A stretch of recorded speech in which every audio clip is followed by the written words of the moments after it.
So you do have your own records. Yeah, I have our own. Gaslight Anthem Yeah, records. I listen to them just to see what they sound like, because I've never heard American slang. I don't know what it sounds like. It sounds good. I Yeah. have it. Oh, cool.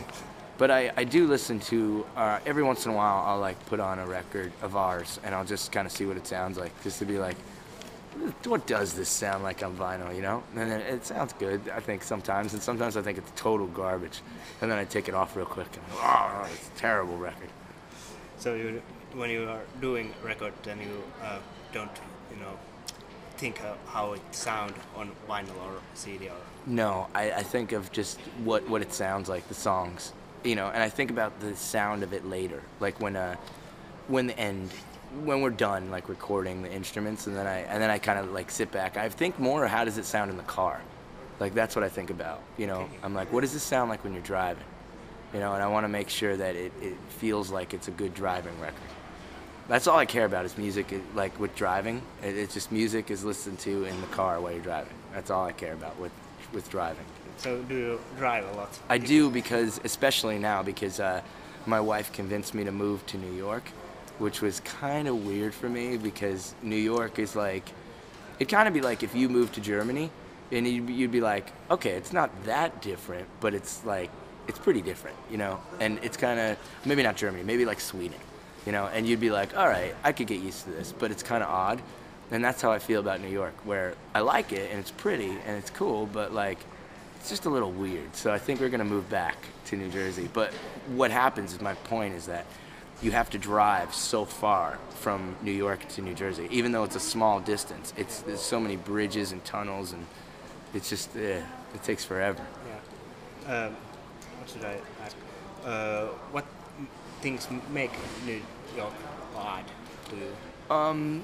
I think that you don't know anybody. In New York, you don't really know your neighbors. You don't talk to your neighbors. I've lived in the same apartment building for a year, and I've never talked to my neighbor, ever. Twice. I think we've talked longer than I've talked to my neighbor, just now. And in New Jersey, you know your neighbors. You go outside and you see them playing with their kids on the lawn, and you kind of just, hey, how you doing? How's work? Good. What do you do? And then they tell you, and you just kind of talk, or everybody kind of, you pass by in the hallway. And this is the thing that really pisses me off about New York, is every time I go up my stairs, I have to walk up the stairs to go to my apartment, and I always pass my neighbors, and I'm like, how you doing? And they never say anything. They don't answer. Like, they don't say anything. Like, they don't nod. They don't wave their hand. It's nothing. like you're completely Like I didn't say anything. invisible. Yeah, like I'm a ghost. And I was just like, okay, thanks. See ya. Keep Have a walking good up. I day. don't get it. But no, I say things like that. Like I'll be like, hi, and then they don't say anything, and I'm like, have a good day. See you tomorrow. But I don't get it. They don't say anything. About your music, do you have any, when you are writing a song, do you have any mood or time at the year or week or something? What Yeah. are those key elements when you're writing? I really like to start out, I used to start out with the guitar, and I would strum it very slowly, like one chord at a time. And I would, like the one that I remember the best is the 59 sound. That's the best one that I can remember how I wrote it. And I just liked the sound of the first chord, and I held it out and kind of just started humming and thinking of a melody. And then the melody would eventually turn into words, and you would kind of see what you were saying without knowing what you were going to say, so you find out later kind of what the song's about. But I would just sit there and very slowly just kind of play chords until I felt like, okay, that's something, and let's continue working on that. And then it kind of would come out. That's kind of how it does. Like even the fastest Gaslight Anthem song, when I write it, it's very slow, and that's just kind of how I do it. It's just comes out of your mind. Or, Yeah, or it just comes out of somewhere. Yeah. So when you are writing those songs, there is no, it's like it's now 10 p.m.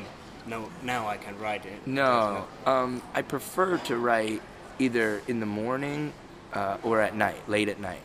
But I write a lot late at night. You know, that seems to be the best time, late at night, and you just kind of sit there and you just think on the day or what's been going on, and you know things come. But songs are weird. It's like a painting. Like when you start, like I don't think people that paint know what they're gonna paint when they start it. You know, that's an element of the divine meeting the human, and it's weird. It like it's a mixture that I don't think the humans can understand. So like when you write something, it feels like it came from somewhere else. It's not like yours. You know, it's weird. It's very odd. Bob Dylan once said that he's just a mailman who delivers songs to the people. Yeah, I kind of feel like that. Yeah.